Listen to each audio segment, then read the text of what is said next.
चाहती हूँ कि आपके पार्टी के सीनियर कैडर ने जब उस पे एक अक्यूज थे, रेप का इल्जाम था उन पे, उनके साथ आपने अलायंस किया। आप बताइए यहाँ जेंडर जस्टिस कहाँ है कैंपस में? पॉलिटिकल लाभ आज की पार्टियां केवल अपने राजनीतिक लाभ को देखती हैं। दूसरी तरफ हमारे कुछ साथी हैं जिनसे मैं सवाल पूछूंगी कि तू इधर उधर की न बात कर, तू इधर उधर की न बात कर, ये बता कि काफिला लुटा क्यों? हमें रेड से सवाल है।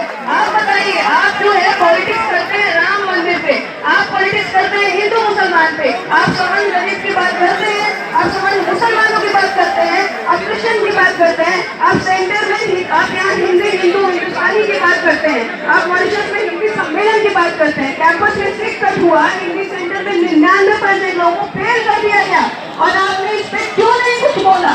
आप हमें बताइए। हमारे एक साथी ने कहा कि यहाँ पे लोगों के एडमिशन नहीं हुए, क्या उन्होंने ये बताया कि उस पे आवाज क्यों नहीं उठाई गई? क्योंकि उसके चेयरपर्सन ने क्या पर्टिकुलर कास्ट से आते हैं, क्यों किसके कहाँ थे वो लोग जो SC ST OBC और मार्जिनलाइज्ड सेक्शन के एडमिशन की बात करते हैं? क्यों नहीं उन्होंने आवाज उठाई? इसी तरह हिंदी के और भी सेक्टर्स में इस तरह की चीजें हुई।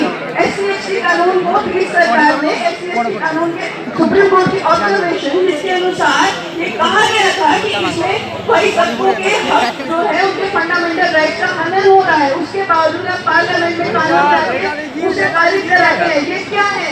आप बताइए। आपकी जवाब नहीं है, आपकी सरकार है। कैंपस के अंदर जो JNU यूनिवर्सिटी